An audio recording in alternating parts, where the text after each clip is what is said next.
morning also from my side. I'm very pleased to be here. Thank you for inviting me. And I've been enjoying this workshop very much because it's so lively and discussions are so interesting and creative.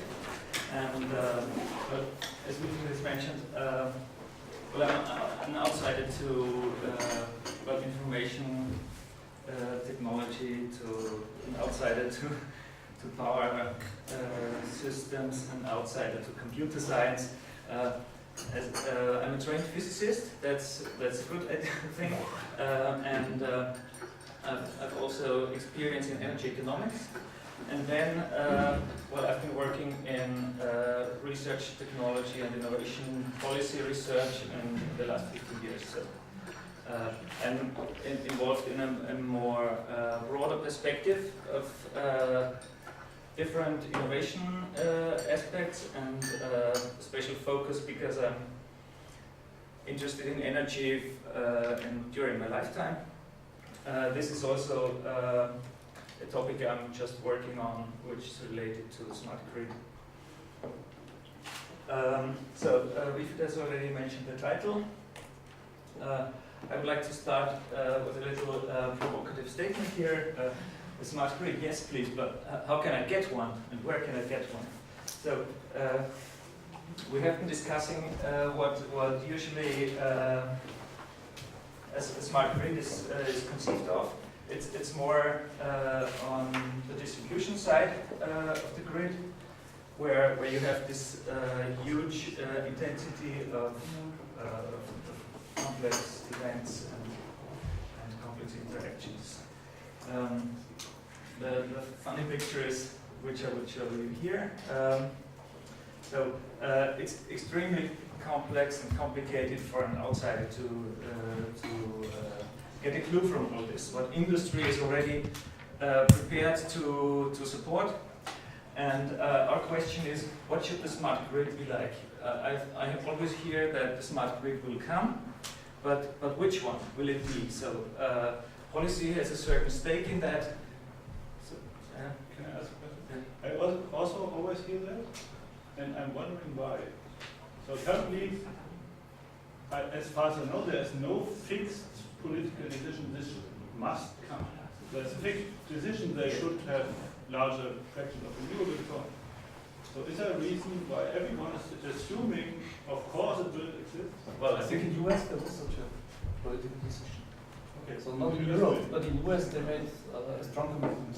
There are decisions on smart metering, for example, and the real smart grid guys, that they are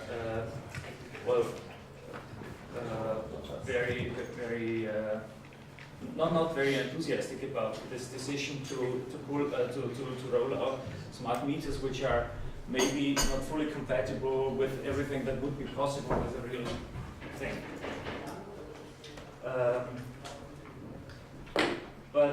My broader perspective, which I already mentioned here, would be to get one step back, or even two steps back from your focus, which is informatics and computer science, and to start from the issue of the energy transition, which is an energy policy or a climate policy issue. And then I would argue from this point the need for an intelligent electricity infrastructure.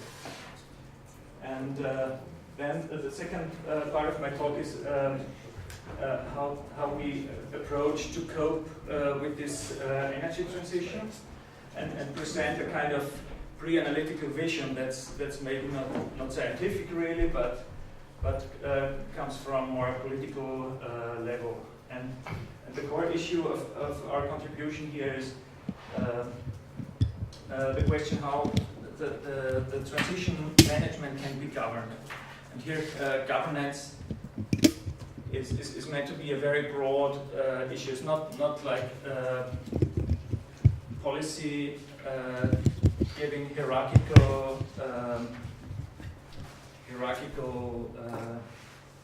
influence, but governance means that all the stakeholders get involved and get a more or less democratic consensus about what is going to happen, what should be happening.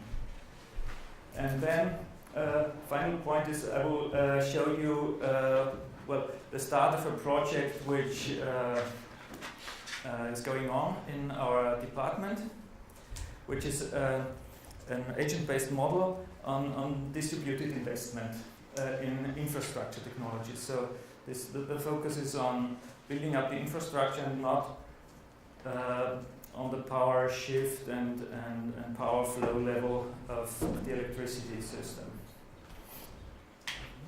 And I show how this approach could support scenario analysis and the political discussion about this. And finally, if there is time, some conclusions and outlook. So the first two slides should give the background, which I meant before, should be considered, which is the whole CO2 reduction topic. And this diagram shows you two scenarios that are issued by the IEA recently. The upper scenario is on the emissions in a certain baseline scenario, which is more or less the business as usual, the energy composition in terms of primary energy up to 2050. And then we would have CO2 emissions like this. So we come up to 57 gigatons, and there's also a comparison made to the so-called blue map scenario, which assumes that different kinds of technologies that are able to reduce the CO2 emissions will have this impact by the year of 2050. So you have a certain part of CCS, renewables, nuclear, then efficient. These blue sections here, these blue sectors are more or less efficiency aspects. So this is what two extreme but made under consensus the extreme scenarios would look like. This diagram shows you now what the smart grid is expected to contribute to this reduction, contributing to these technologies I showed you before. And the interesting part is that you have some direct reductions, which are shaded in blue, and the indirect reductions, which are called enabled reductions here in green shades. And you have the major part here coming from the integration of renewables. And also a large part of e-mobility here. And well, more or less surprisingly to me, well, you have kind of efficiency gains here, but only very small parts that contribute from, for example, peak load management. So that's the idea. The reason why we thought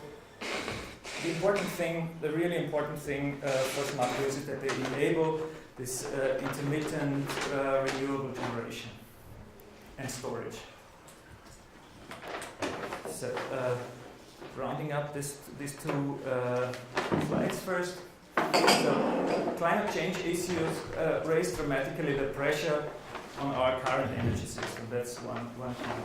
And then this is on a 2050, say, long-term perspective. And in some countries like Germany or even Switzerland now, which have the nuclear phase out, maybe Japan, as we heard yesterday in Denmark, well, deep changes are already going on, and in these countries there is a strong pressure on developing the smart grids in a very short perspective already.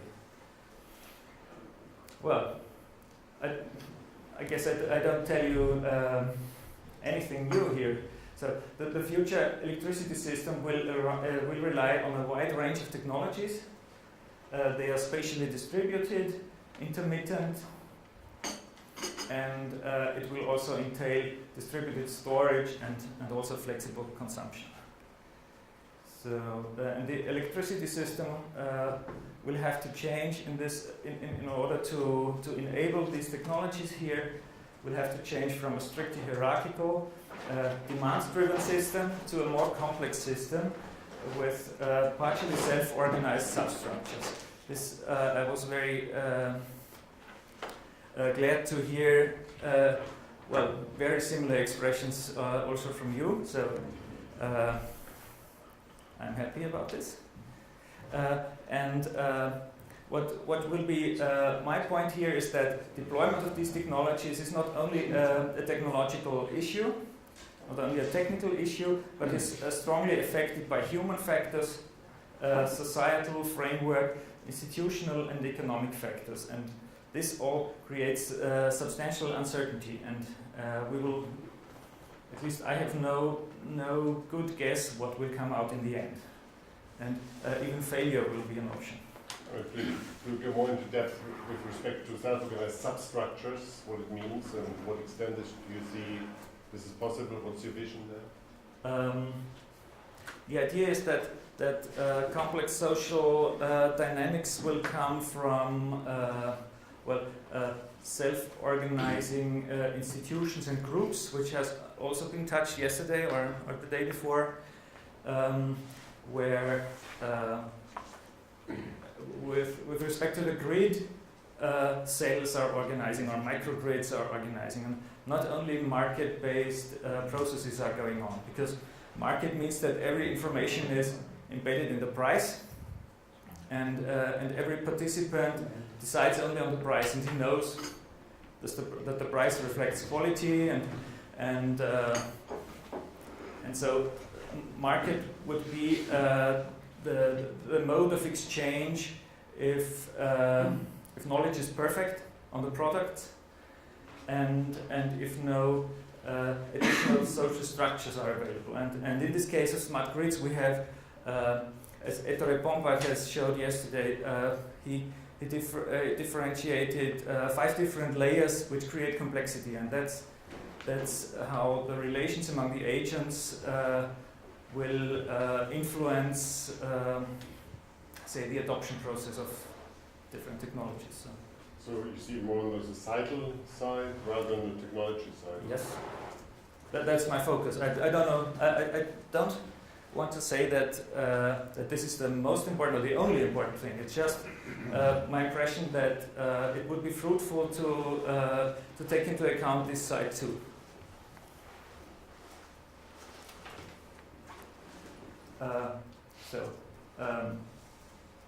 So we need smart grid technologies for enabling renewable production if it's on a massive scale, as in Denmark, where you have in 7 years or 8 years, Oliver said that where you will have 1,000 hours wind energy excess. So this is a real issue here. Yeah?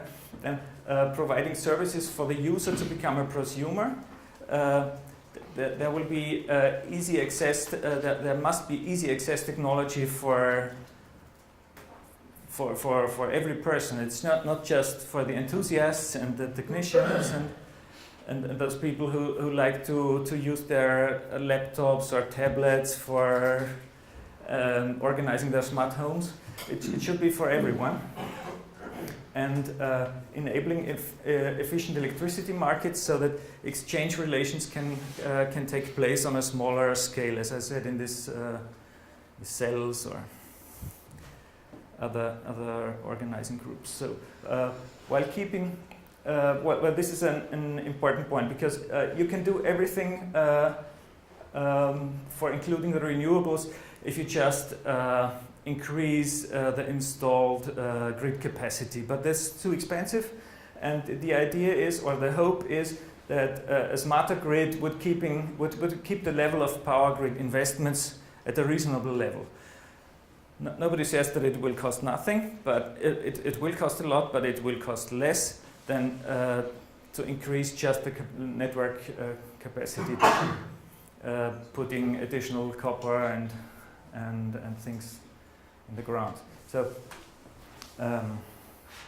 substantial investment into technology is required by distributed and heterogeneous stakeholders, the users, also the grid operators and other stakeholders will have to invest, and this should be well, in a coordinated way, which we don't know yet would be the optimal way forward. And investment decisions of these stakeholders are not independent from each other, because as you know, in a certain grid section with limited capacity, you could only have a limited installed power, and you can. It's difficult to exclude people who come late with their installment intentions, because it's a democratic system here. Yeah? So a change in actor configurations, which is also a very vague term, but it refers to the different layers, technological and social layers, which also Ettore mentioned. Ettore said a lot, which I would have been glad to tell you, but I enjoyed his presentation a lot. So a change in actor configuration is required, and often this will be in conflict with incumbent stakeholders. So as we have also heard, you can do nothing without including the grid operators, which is true, but if you strictly adhere to that, I doubt whether real radical solutions will be possible at all. So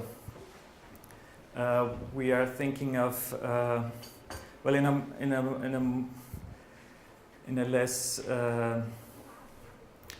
a less narrow and predefined way. So I would like to give you this quote here of Philomena Gogol, who says smart grids need even smarter governance, because it's a social and political issue too. So, well, maybe I digress a little bit, but I make this very quick. The economics of electrical infrastructure. So there are two aspects here. One is energy and one is infrastructure. Both are very specific goods for an economist. And first point is infrastructure, which has a very specific technical and also political dimension. It is based on physical networks that applies to the grid, for example. You have a high proportion of fixed costs. It's immensely expensive to install them, and then it follows that you always have a natural monopoly in a region. And if this investment is not optimal, you have a high risk in installing just something. But as it is infrastructure, it's the cost cannot be easily equaled with the benefits of this infrastructure, because it serves major societal objectives or needs which can hardly be expressed in money terms.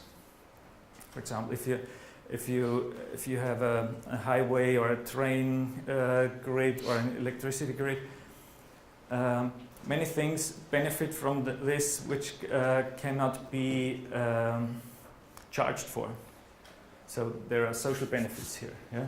And according to these externalities, you have all types of market failures there, yeah? Because of these public good characteristics, and increasing returns will favor well, like bubbles or unintended effects here. So I don't go very deep into this now. Only one point is important, that that is, I think, important for the grid, which is the common goods aspect. Common goods are those things where you have rivalry because you cannot exclude anybody, or you cannot exclude anybody from the group, but the capacity is limited, and this is somewhat in between the private goods and the public goods. The private goods are usually the domain of markets, because I can exclude, if I buy an apple, I can exclude you from eating the apple because it's mine.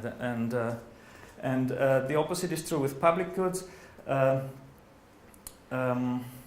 If I pollute air, then you cannot stop breathing and not being harmed by the polluted air. So this public goods is usually said to be the state's domain. And here in the grid, I think you have a classical example of common goods where things are more complex and which the famous work of Elinor Ostrom, who received the Nobel Prize for economics last year, I think. She claims that so-called polycentric governance of complex economic systems would be the clue there. What does it mean exactly? Can you translate? Well, mainly that the groups organize themselves and make exchange relations which are not generally whose reach is not very far, but only among those who are included in a certain group, like a cell in the network. So, or where you have a village and people have to arrange the decisions and find democratic solutions in their environment. And then complexity comes in from the different communities who act on their own behalf. So this is something different from, say, a product market on oil or some general commodity. But I have to look at the time. So now I come to the second part of the talk, the pre-analytical vision, which I mentioned before. So we say that we face a lock-in on this fossil fuel-based economy. That's where we are. Although nuclear and things are there, but they are of minor importance for energy policy. And this fossil fuel-based economy is deeply rooted in societal structures. We have our cars and we have our buildings which are not isolated and things. And we have our distance to work. We have our habits of going to holidays and living in cities or in the countries. These are things that are very, very hard to change. This is the lock-in.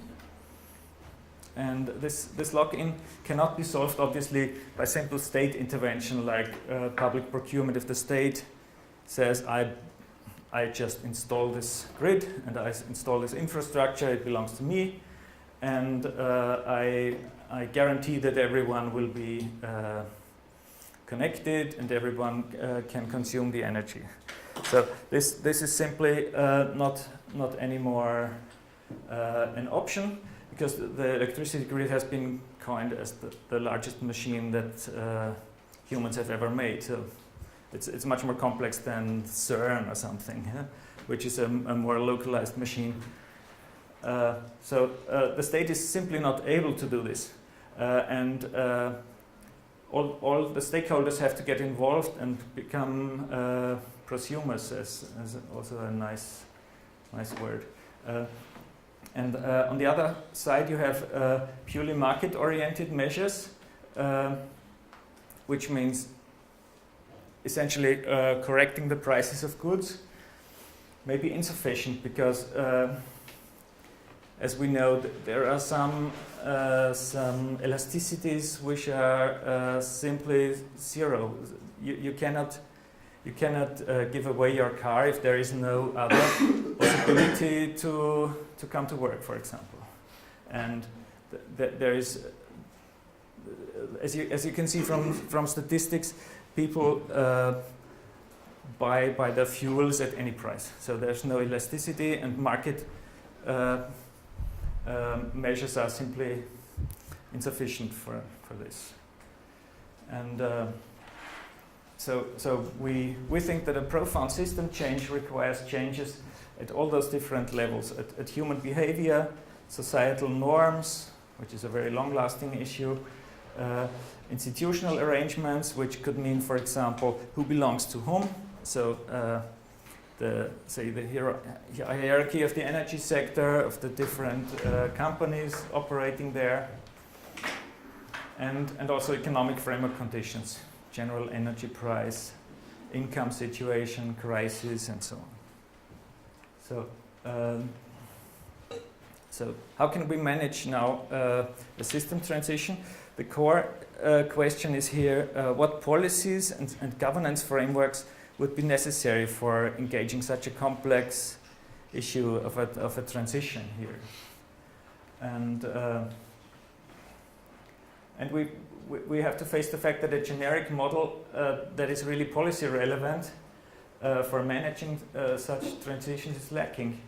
There are some qualitative frameworks that we also use, but which are inadequate in this case where we have already technological solutions coming up.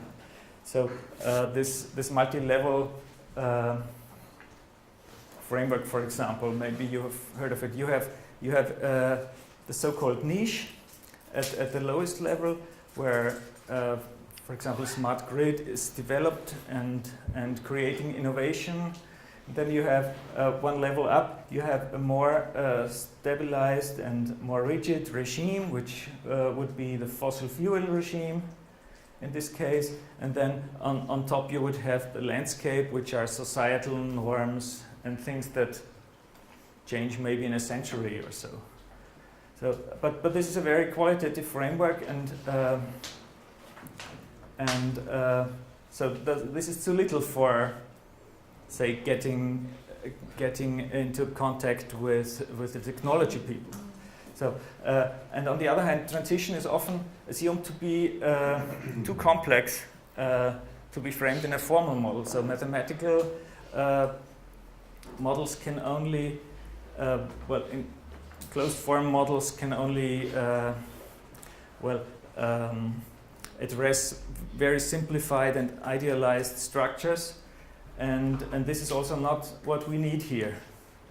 So a promising approach, as already Ettore Bompard has shown yesterday in his extremely nice presentation, is to structure this complexity. And what he did is he divided the things into 5 different layers: physical, cyber, as he called it, social, market, and policy.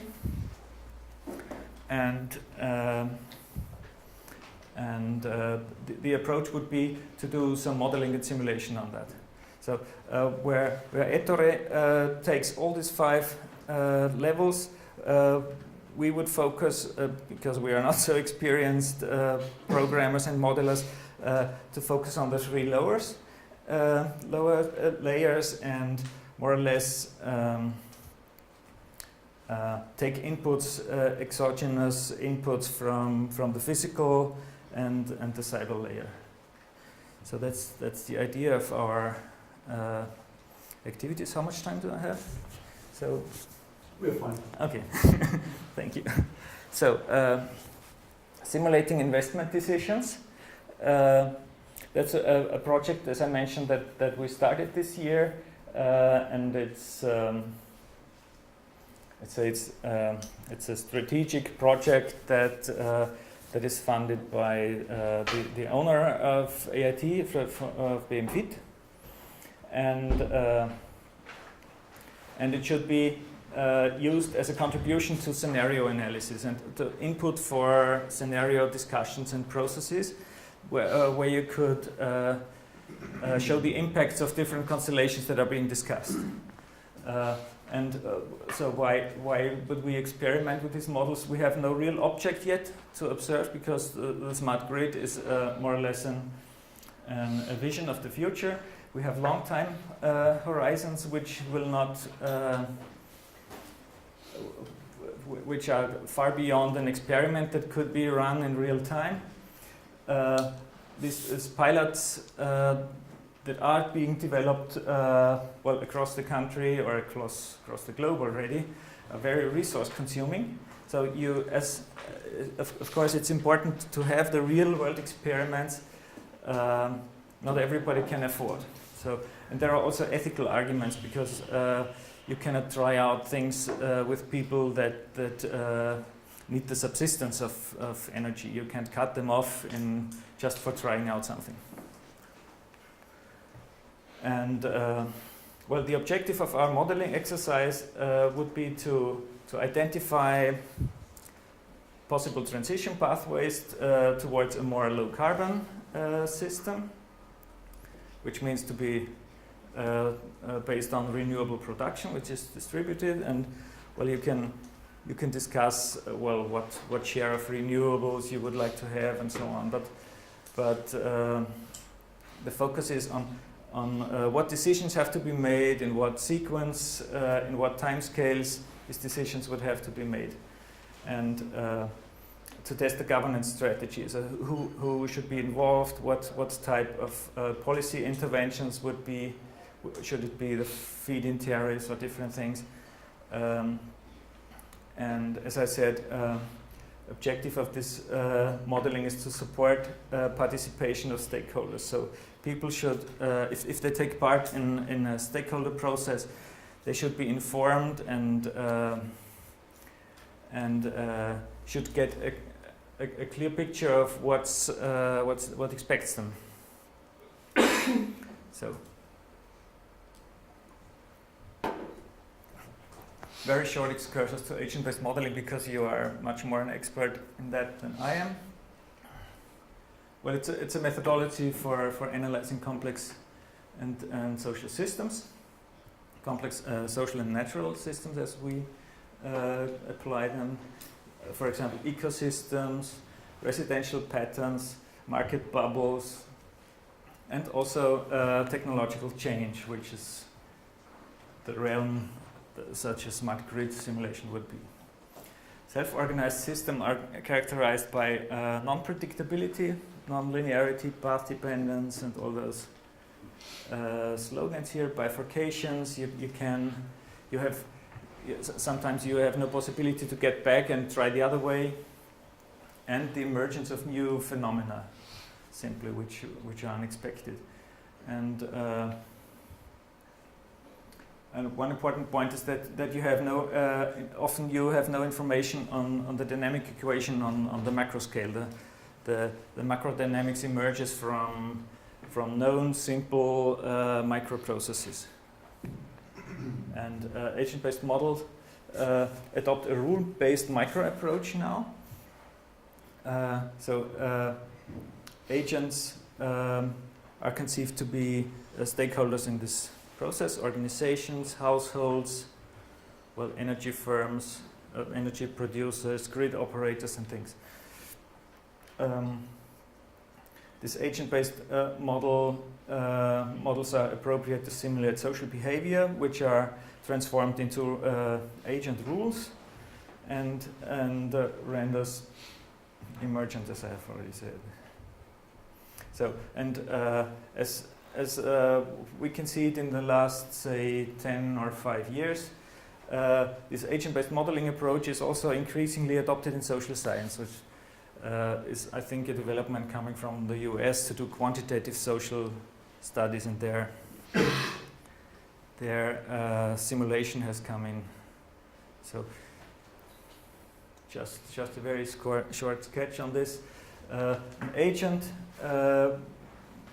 has a certain structure, internal memory, attributes, behavioral rules and resources, and the agent is able to perceive the environment, and with this information coming in, able to take actions, which in turn changes the environment, and in this indirect way is able to affect the other agents. And you can also have, well, it's not clear from this, you can have more direct links between agents too, which are not projected to the environment first. So just bilateral or multilateral exchange processes. So agents are intelligent, what does that mean? Autonomous, heterogeneous, social, reactive, proactive. And well, as agent models is a tool, everything can be conceived an agent. It's just, certainly from an informatics point of view, it's very vague what an agent is, I guess. So agents, as I said, would be in our case the stakeholders in the smart grid area. Core functionality. In our approach, we would have well, heterogeneous and distributed agents that take these investment decisions, and starting as simple as possible, we have just 4 or 5 technologies to invest.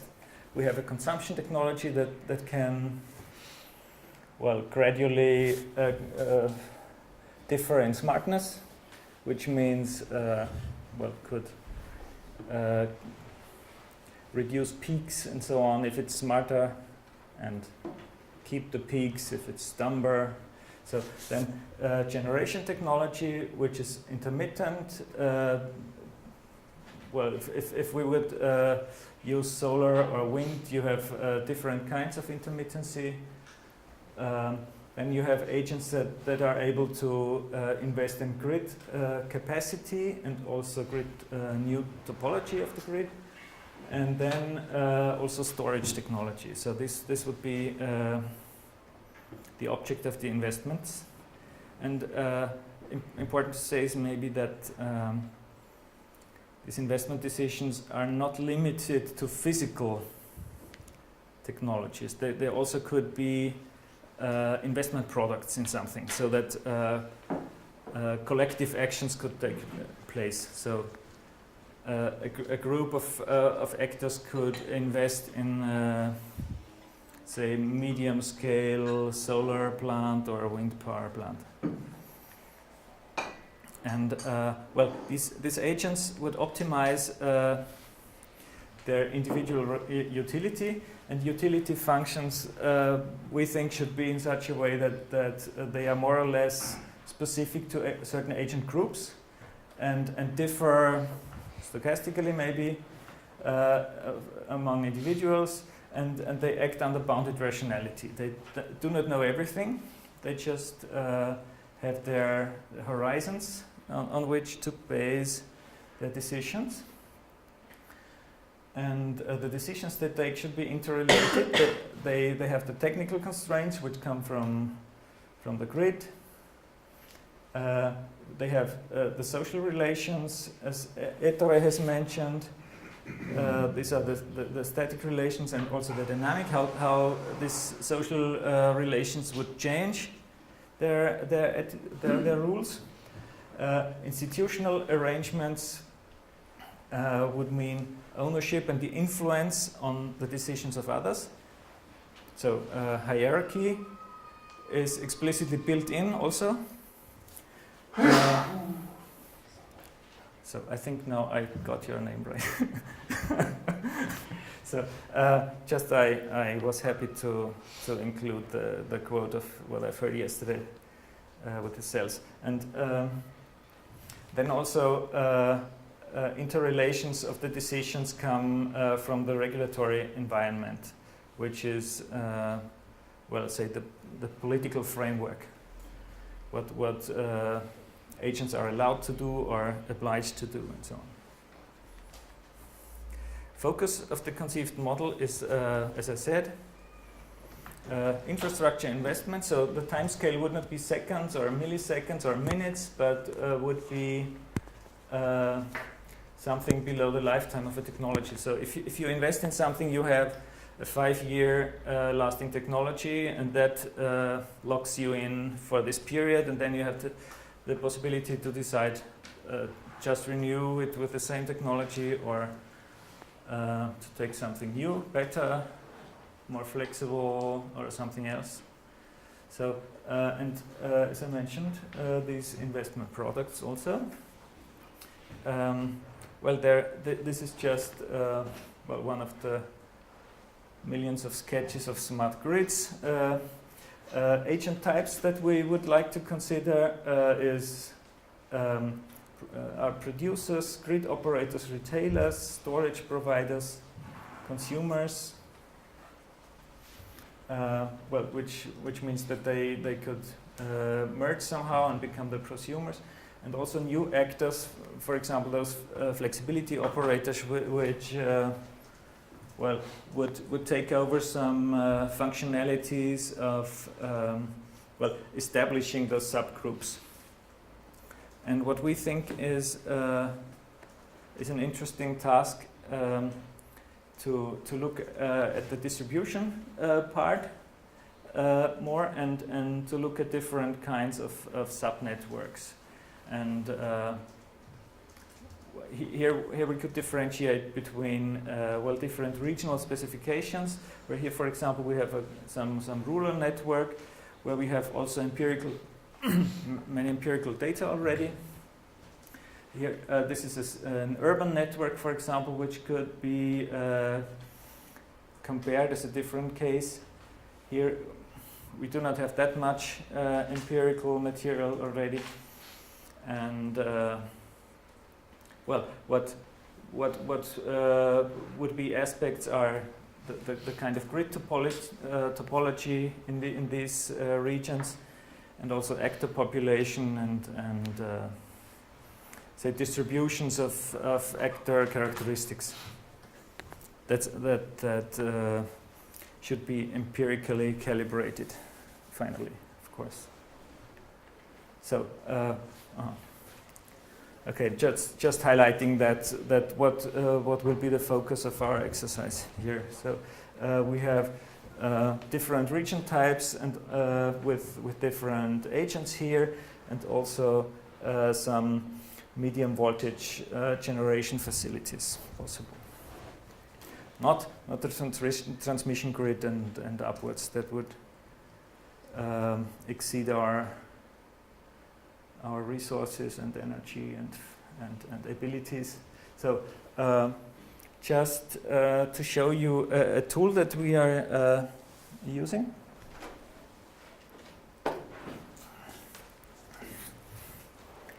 As the basic tool that we are using, tools are NetLogo and Java with Repast libraries, and a tool we have developed in our department which connects this simulation part with Geographical Information System, GIS. Yeah? And the tool is called MAS-Gizmo, which is Multi-Agent System, GIS Modeler, multi-paradigm agent-based system dynamics GIS modeling platform, and multi-paradigm because it's also possible to include system dynamics tools, namely VenSim, what we use, but I guess it will not be used in this case. So we have just the GIS and the agent-based platform, and we use the GIS for, well, enabling real-time geographical information of some region, and also for a visualization of the results. So that's the tool. The tool is also, as always, going to be developed further with some nice features.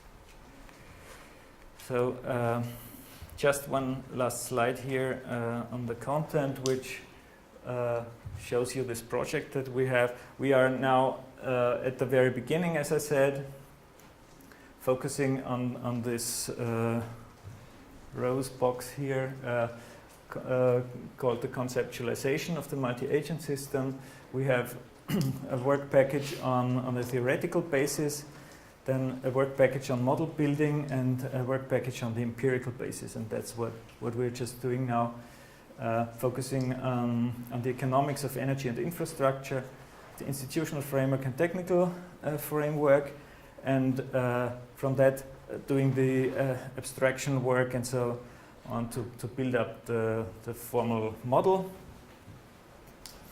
and to think about the validation strategy already, so that we can do our empirics in specific cases.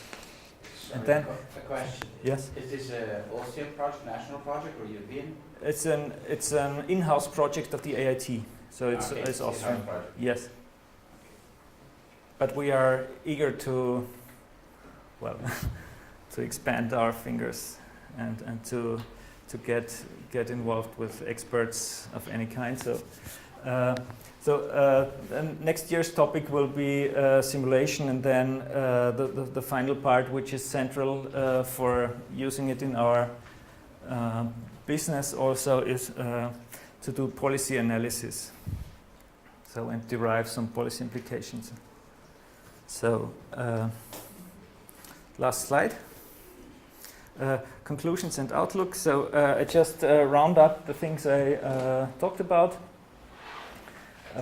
From the broader view of climate change and energy policy, the main impact of smart grid technologies will be through the renewable generation, storage, and efficiency gains. That's one aspect that we think keep in mind. Then obviously that technology is inherently socio-technical. So you always have to think of the social makeup and how technology comes into work and into use. So it's always both social and technical. Maybe although the technical is the basis, but it's you cannot think it without the social layer here. The transition, third point, the transition from the hierarchical demand-driven electricity system to a distributed active system of prosumers is a complex socio-technical process, and the outcome will be uncertain. So we can intervene and change.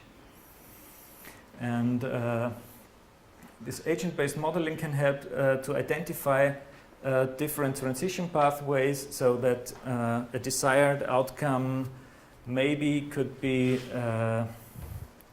reached more easily, or could be reached at all. So our focus in this project on infrastructure investment is highly relevant for policy in the fields of energy innovation, and also in the field of carbon reduction policy. So, for example, in Austria, those issues that are covered by Climate and Energy Fund, this would be of high relevance for that, I think. Sorry.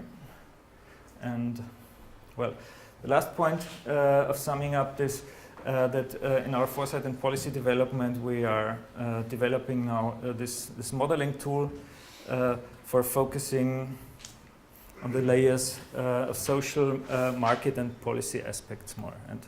And of course, we are supported by the Energy Department, which I think the biggest department in the AIT, and we are only 40 people. And in this project, we are 7 people. So only part-time, of course, but because we have always several projects. So,